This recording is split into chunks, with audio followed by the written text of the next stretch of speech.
Hola, soy Lorea Momeñe de Urigoiti Chorizoak y estos son mis dominios, estos son mis chiquitines.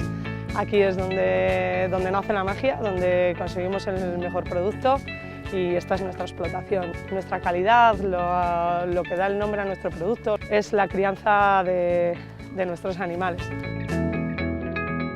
Somos productores de label. El ser productores de label tiene muchas cosas buenas y una de ellas es la garantía que os damos de cómo están alimentados y criados nuestros animales.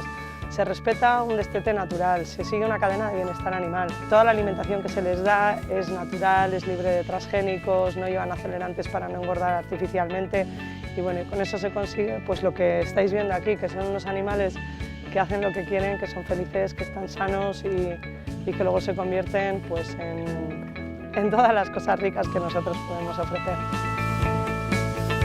Esta idea de hacerlo todo natural, lo más respetuoso posible, también respetamos el producto que ofrecemos. Al final, toda nuestra producción es sin gluten, sin lactosa y sin conservantes artificiales. Ahora vamos a ver si te enseño también los productos, para que no solo conozcas el origen, sino también el final del proyecto.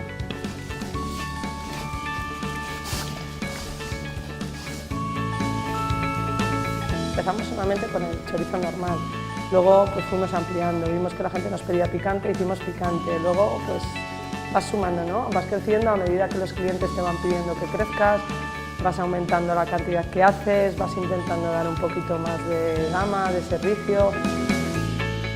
Tenemos algo de venta directa, tenemos ya bastante cliente que nos busca. Tenemos también unas ferias semanales, unos mercados semanales, pues por ejemplo vamos al de Llodio, vamos al de Amurrio, vamos a uno en Bilbao que organiza las ADRs. Es una bonita manera de que la gente pueda acudir a esos mercados, que pueda acudir a las ferias y que pueda comprarnos directamente a los baserritarras.